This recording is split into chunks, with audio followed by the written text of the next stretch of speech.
দরবার কক্ষ। এখানে বসে তিনি রাজ্য রাজনীতি যুদ্ধ বিগ্রহের সিদ্ধান্ত গ্রহণ করে আজ তিনি আপনার জন্য এক বিশেষ দরবার বসিয়েছেন।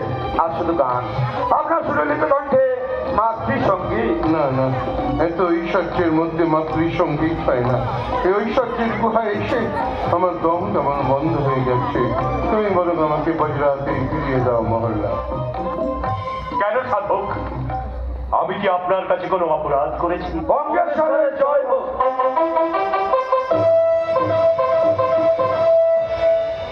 আপনি বুঝি বঙ্গেশ্বর নবাব সিরাজউদ্দৌলা?